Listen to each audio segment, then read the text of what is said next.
What is a waste heat recovery and how can we define that? Now, a prime mover uses the fuel in order to generate an energy. A device which can convert the one form of energy into the another form, it is known as a prime mover.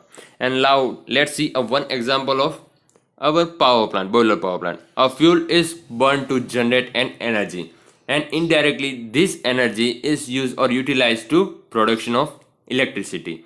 Now, a total amount of heat liberates from the fuel, but the prime mover consumes the certain amount of heat from that total amount of heat produced from the fuel, and the remaining unutilized heat is released in the environment with the medium like conduction, convection, and the radiation. So this is a totally wastage of heat, and this energy is known as a waste heat.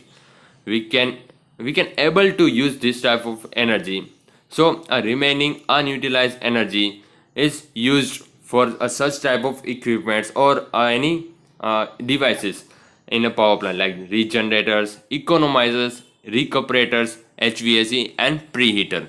Now this process of recovering the energy from this heat is termed as a waste heat recovery.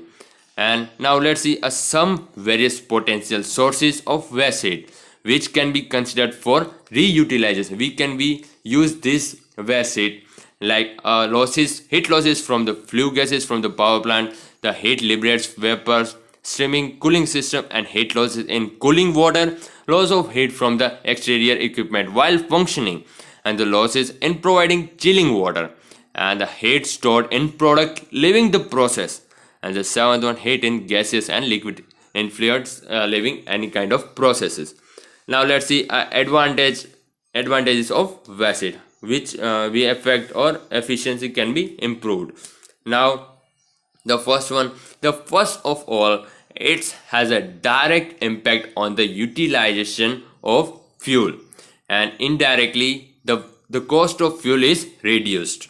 Now let's see a second one. The released gases mostly have a pollutants like SO2, SO3, NO3 in their components.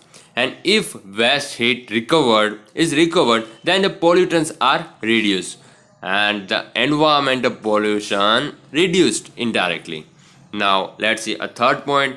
Since the direct impact of waste heat recovery reduce the fuel consumption, then the size of equipment can be reduced. So the size of equipment is reduced indirectly. Now the fourth one, the other equipment can be used in parallel with the main equipment, and this small type of equipment runs without fuel.